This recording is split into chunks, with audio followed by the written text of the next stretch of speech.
Improve critical thinking by कैसे? Practice करने से, सिर्फ प्रैक्टिस करने से। एलसैट इंडिया के क्वेश्चंस प्रैक्टिस करो, क्लैट के करो, GMAT CR type questions practice करिए। हाय to all students.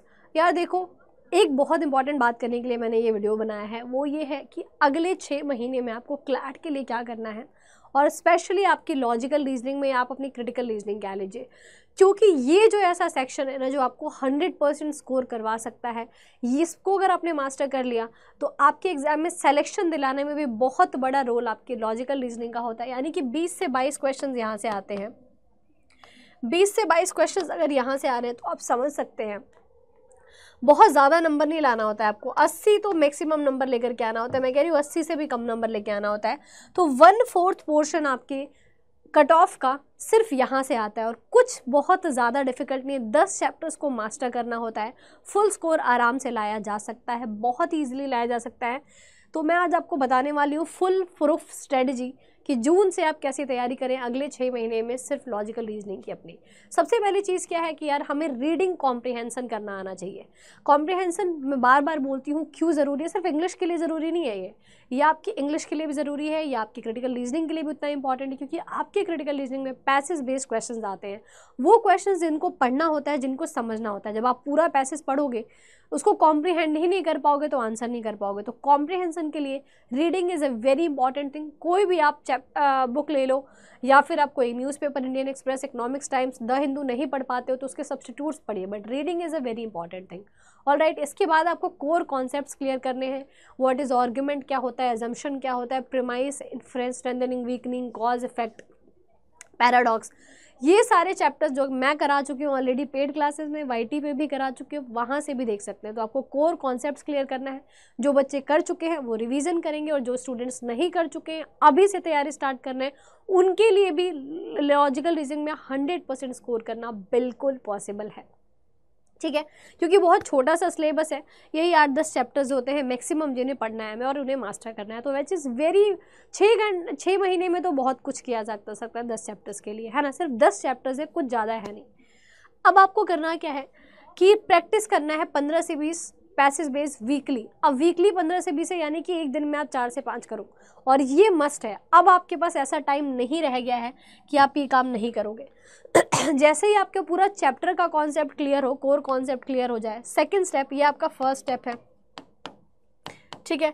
Second step है आपका ये। सेकंड स्टेप में आपको क्या करना है, पैसेज को प्रैक्टिस करना है। This is your second step. अब ये करना जिस दिन आप शुरू कर दोगे, इतना ईजी है ना यार लॉजिकल रीजनिंग में 100% स्कोर करना, मोस्ट ईजीएस्ट थिंग। लेकिन अगर आप इसको नहीं कर पाए अच्छे तरीके से तो आप डेफिनेटली बताऊंगी मैं, क्लैट में रैंक लाना, NLU पाना बहुत डिफिकल्ट हो जाएगा, इसको अगर आपने मास्टर नहीं करा तो।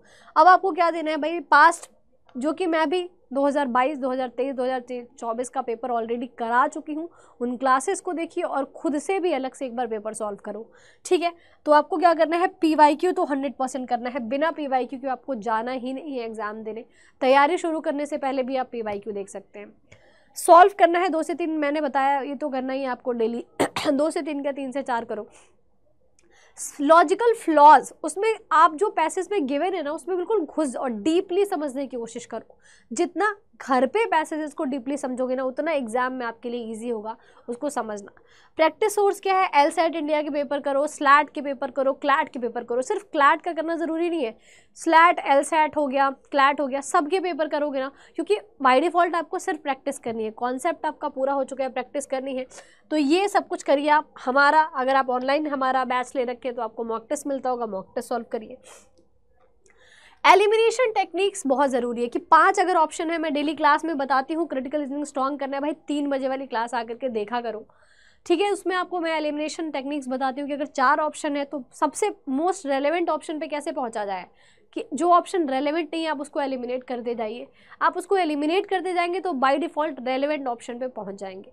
इंप्रूव क्रिटिकल थिंकिंग बाय कैसे, प्रैक्टिस करने से, सिर्फ प्रैक्टिस करने से। एलसैट इंडिया के क्वेश्चंस प्रैक्टिस करो, क्लैट के करो, GMAT CR type questions practice करिए, ठीक है। ये आपके जो है कि स्पॉट करना सिखाएंगे आपको कि क्या, किस तरीके से इवैल्यूएट करा जाता है आर्गुमेंट को, किस तरीके से ऑप्शंस को एलिमिनेट करा जाता है। Time management 25 minute on logical reasoning in the full length mock test, exactly. तो आप अलग से इसकी प्रैक्टिस कैसे करोगे, 25 minutes daily full month.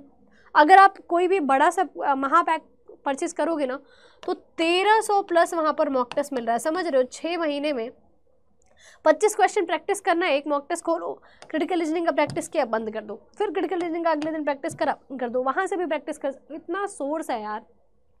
1300 mock test मिल रहा है, समझ रहे हो कितना ज़्यादा है प्रैक्टिस करने के लिए। ख़त्म नहीं कर पाओगे भाई आने वाले 6 महीने में। तो ये चीज़ आपको करनी है, सेक्शन वाइज प्रैक्टिस, ठीक है। बाकी चीज़ों को आप छोड़ते जाइए। एंड देन अब इम्पॉर्टेंट चीज़ क्या है कि पहले आपको ईजी वाले को करना है और फिर लेंदी वाले पे जाना है। रिसोर्स क्या क्या है मैम करने के लिए, मैंने फिर से बताया, क्लैट, एलसेट, जीमैट की क्वेश्चंस प्रैक्टिस करिए। यहाँ से बुक क्या है, एक जो एक क्रिटिकल रीजनिंग आती है जीमैट की मंथन बुक, ये आप परचेस करके इसको प्रैक्टिस कर सकते हैं, ठीक है। बाकी इसके बाद आपको क्या करना है, लास्ट के मंथ्स में revision and mock test, only 2 mocks per day पर वीक नहीं करना है आपको, कम से कम 4 मॉक्स पर वीक आप करिए। जो टॉपर्स होते हैं ना यार, वो 80 प्लस तक आपके मॉक टेस्ट लगा के जाते हैं एग्जाम से पहले, तब जा करके ये बहुत अच्छा स्कोर कर पाते हैं। बट एनालिसिस भी करते हैं। सिर्फ मॉक टेस्ट लगाते जाने से तो आपको अपना लेवल पता नहीं लगेगा। लेवल कैसे पता लगेगा, मॉक टेस्ट लगा के एनालाइज करोगे तो।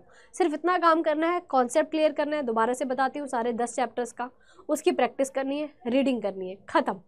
इतने में क्रिटिकल रीजनिंग में 20 से 22 क्वेश्चन यूँ लाया जा सकता है, सॉल्व किया जा सकता है, आंसर लाया जा सकता है, ठीक है। 80 अगर आपका कट ऑफ जा रहा है मैक्सिमम जनरल का, तो 20-22 क्वेश्चन के आंसर तो आप यहाँ से कर रहे हो यार, समझ रहे हो।